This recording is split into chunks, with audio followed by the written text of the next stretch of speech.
Hi అండి. Welcome to my YouTube channel. అసలు ఆషాఢంలో గోరింటాకు ఎందుకు పెట్టుకోవాలి? గోరింటాకు అని పేరు ఎలా వచ్చింది? గోరింటాకు అంటే గౌరీంట ఆకు అని అర్థం. గౌరీదేవి మరియు వాళ్ళ స్నేహితులు వనంలో ఆడుకుంటూ ఉండంగా గౌరీదేవి పుష్పవతి అవుతుంది. ఆమె నుంచి ఒక రక్తపు బిందువు భూమిపైన పడుతుంది. భూమిపైన పడిన వెంటనే ఒక మొక్కగా మొలుస్తుంది. ఆ మొక్కనే మనం గోరింటాకుగా పిలువబడుతున్నాం.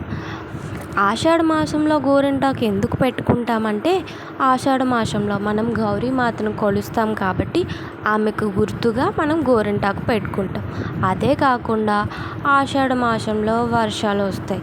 వర్షాల వల్ల మనకు స్కిన్ ఎలర్జీస్, జ్వరాలు, జలుబులు వస్తాయి. వాటి నుంచి రక్షించుకోవడానికి సైంటిఫిక్గా గోరింటాకు పెట్టుకుంటే మనకి చాలా ఉపశమనంగా ఉంటుందని పెద్దలు చెప్తారు. అందుకు గాను మనం గోరింటాకు పెట్టుకుంటాం. అంతేకాకుండా అమ్మాయిలకి గోరింటాకు అంటే అంత ఇష్టం కాదండి. అలాగే మేము కూడా ఈరోజు గోరింటాకుని తెచ్చుకొని పెట్టుకుంటున్నాం.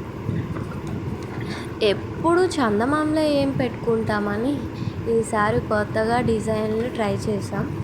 ఒక పెన్నతో గీసుకొని మంచిగా గోరింటాకు పెట్టుకున్నాం. మేమే కాకుండా మా ఇంట్లో వాళ్ళు అసలు గోరింటాకుని చూస్తే ఎవరైనా ఊరుకుంటారా అండి? మాకు కొంచెం పెట్టండి అని మేము రుబ్బుకున్న గోరింటాకు మొత్తం పంచిపెట్టాం. ఇలా అందరం పెట్టుకున్నాం. అందరికీ ఎవరికి ఎర్రగా పండిందో అని ముచ్చట్లు వేసుకున్నాం. మీరు కూడా పెట్టుకొని ఎలా వచ్చిందో కామెంట్ చేయండి.